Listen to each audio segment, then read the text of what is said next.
Hi, and welcome back to another one of our videos here from Principia Prep.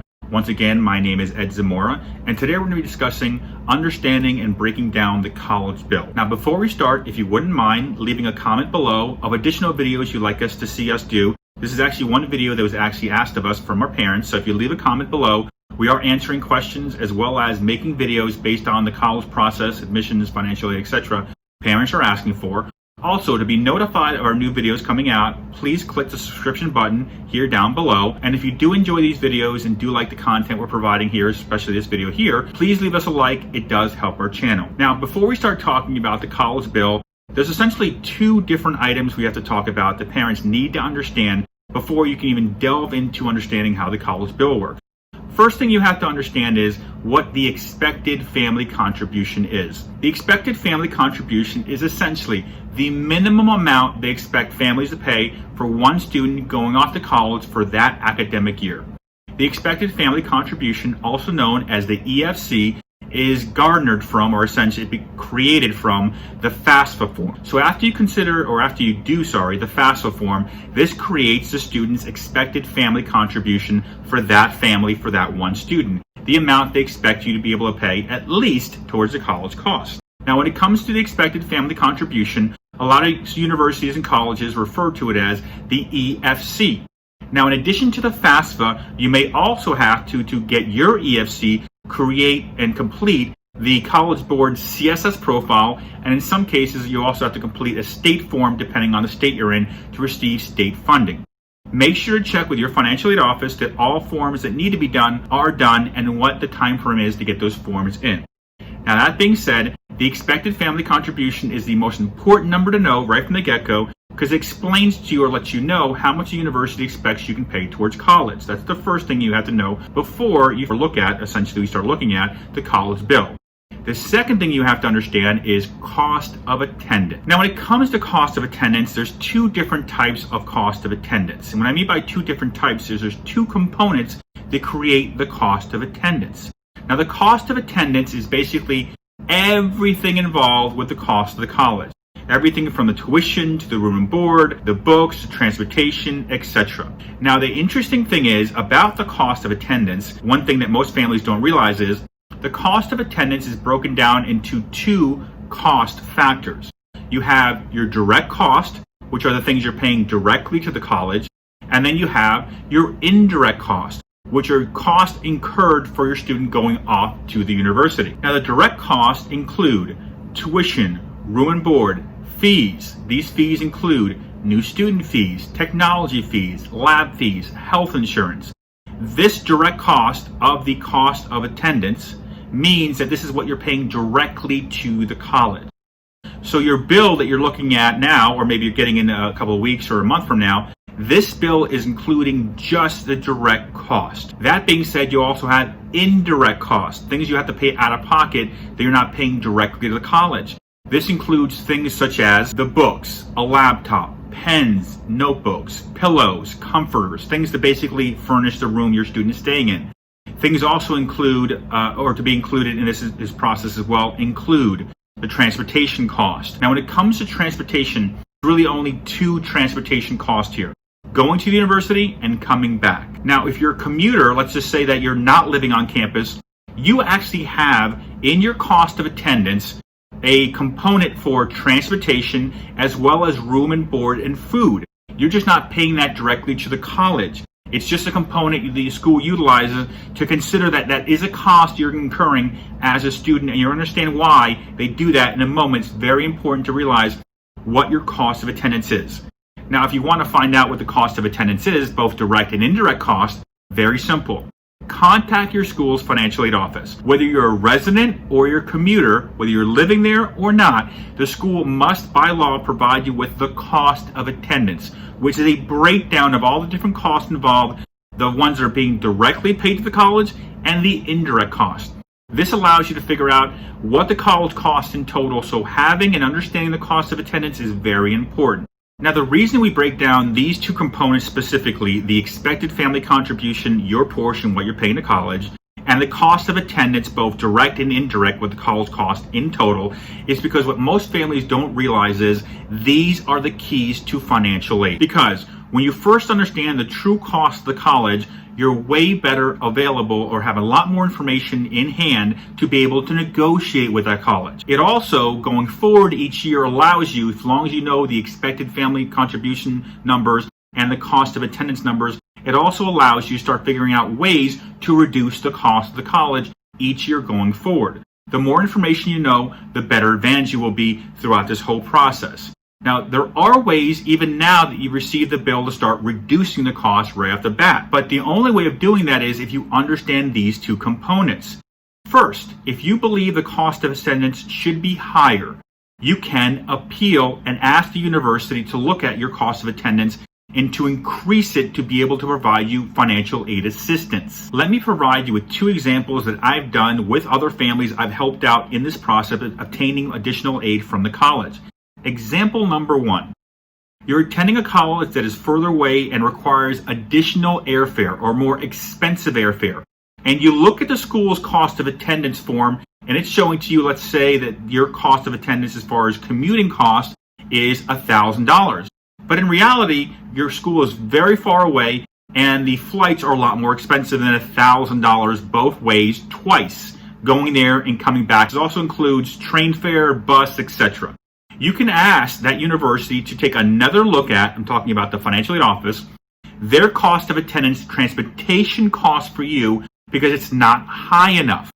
Now you might be sitting there wondering, well, Ed, why do I want to tell the college to increase the cost of the university? The reason you're doing this, for example, number one, is because if you show the college your transportation costs are higher, your transportation costs stay the same. Whatever you're paying in that airfare to go there in the fall and then come back in the spring will be the same. However, what you're indicating to the college here is that their component, what they're considering you're paying, is not correct. So by increasing their cost of attendance, what you're really doing is you're increasing the space available for financial aid consideration. Now, the second example is you're studying a program that requires additional equipment, art supplies, additional books, other supplies that are above and beyond what the regular student is utilizing. And if you look at the cost of attendance, is that number is low as well as far as the supplies or additional stuff the student needs. Once again, it's time to do an appeal through the financial aid office. You have to remember, whatever the direct cost is not going to change. What we're looking here to appeal to ask the school to look more upon us favorably is the indirect cost, the costs that are being affected to us that we're paying, not directly to the college, but we're still paying out of pocket. When you're looking to get more financial aid from a college, there's really only two things you're looking to achieve. The first thing is you're looking to lower your expected family contribution. So the less they expect you to pay, the more space you're providing the college to give you more financial aid.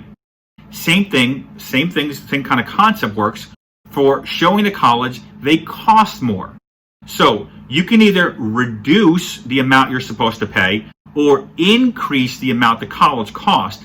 By doing either one, you're increasing the space for the college to provide you more aid. That's the reason why you have to understand, if you're looking for more financial aid, or the way to reduce the bill is reduce what you're supposed to pay, expected family contribution, or increase the amount the college costs in their eyes. You're not actually really increasing the cost. You're just showing them you have more expenses, which is increasing what their total cost is, both the direct and indirect cost. This is the way the game is played, essentially. Lower what you're supposed to pay or increase what is seen on paper that you're paying towards a college to provide you more aid. Now let's talk about the bill specifically that you receive from the college. On the bill should be two very important things. First, you should be all the line items of the bill that you're being charged directly from the college. The tuition, the room and board, the fees, etc. The second thing that should be on there is all the financial aid you're receiving. The grants, the scholarships, the loan. Now what you might not see on there is the work study program. And you might be wondering, well, we did opt in to do the work study program. Why is the amount of money we got for the work study program not on the bill? The reason it's not on the bill is because work study must be worked for first by the student. Then they're paid typically every week or every 2 weeks. Some colleges will allow the student to take their work study income and send it over and pay for their bill. Other schools will not do that. They just pay the student directly every week. That's why the work study money will not be on your bill. None of it will be on your bill whatsoever. Now that we talked about the work study, let's talk about the breakdown of the different components on the bill. you're obviously going to see the tuition, room and board, so on and so forth. For the room and board, you want to make sure that whatever package you chose, because every school has a different package of how much of a meal plan you want. Do you want a single? Do you want a double? Do you want a triple as far as a room? You want to make sure they're charging you for the right room rate and the right food rate. Now, typically what you'll find every year is, usually the first year, you're limited in your options, especially with the food plan. What most students will utilize is a lower food plan going forward years 2, 3, and 4, because most students don't end up using the whole food plan the first year. For residents, this is the case. For commuters, believe it or not, you do have food plans available at the college. So you can elect, once again, if you're looking to eat on campus, to select the commuter food plan. If you do select this, make sure the financial aid office has budgeted this in your financial aid package, once again, increasing the cost of attendance, providing more space for more aid. Let's continue breaking down the bill here. Now, one of the components you're going to find in the bill that often many families don't realize is colleges have to, by law, provide every student health insurance. Now, obviously, the college doesn't know right off the bat whether or not you have health insurance for your student. So what you need to do is, as you're looking at the bill, if you see health insurance on the bill, first phone call you're making is to your health insurer and asking them, my student's going off to X, Y, and Z college next year. The health insurance plan we have right now, are they covered?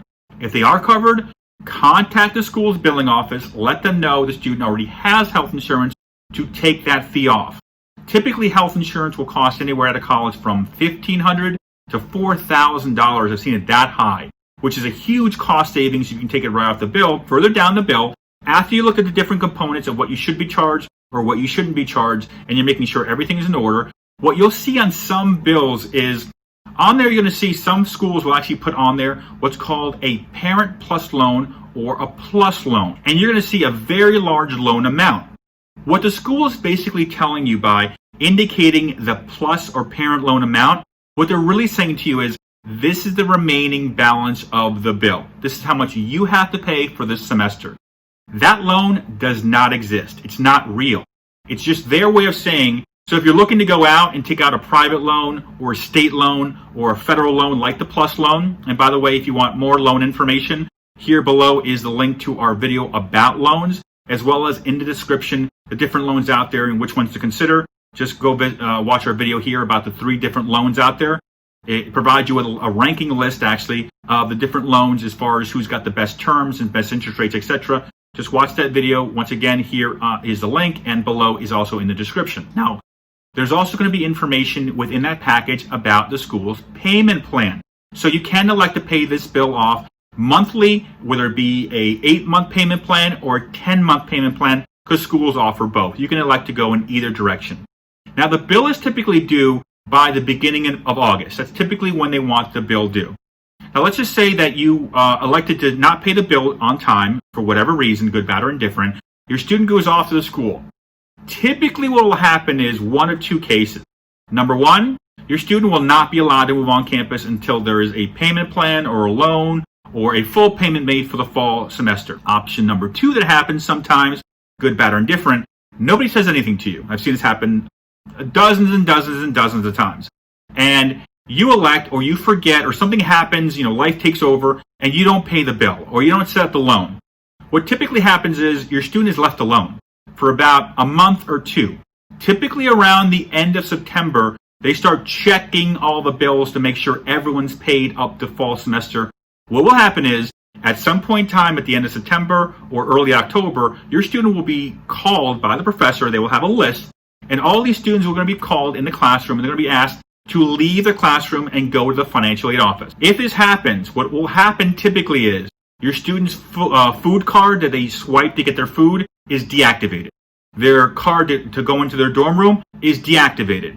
They can't do anything. They can't go to class. They can't eat. They can't go to the dorm room. They can't go to the auditoriums. They can't go to the gym. They can't do anything because their student card is deactivated until their bill is up to date. To avoid this, and I see this happen all the time, and the biggest issue is your student gets deactivated from everything, and it happens on a Friday, and now your student, especially if they're far away, they can't go in their dorm room. They can't eat. I've seen this happen. It's a nightmare. Make sure the bill is taken care of. And the way to double check is typically around the middle of September. Call the school's billing office and ask them, Are we up to date? Is there anything missing? Is there anything you need from us? They're going to say yes or no. If they say yes, you're all good. You're fine for that semester. If they say no, just take care of it. Because I've seen student stuff being deactivated just based on them having like an $80 bill requirement, which is insane that your student's being deactivated from eating or going to dorms, etc. But it has happened, so you want to avoid. Now that being said, thank you once again for watching our videos. If you do like the video, please comment below letting us know what additional videos you'd like us to add to the channel, as well as if you wouldn't mind leaving us a like, it does help our channel. And if you want to be notified of additional content coming out, please hit the subscription button here down below. Here on the screen, you now see our contact information. Once again, we do have a newsletter. It goes out every month. If you want the newsletter, just send us an email letting us know what year your student is in and their high school. Also, if you're looking for assistance with the college process, just shoot us a call or even text us. This is actually my cell phone number, or send me an email letting me know what information you need or additional help you're looking for. I do help out with pretty much the entire college process. Once again, this is Ed from Principia Prep. Thank you for watching our video.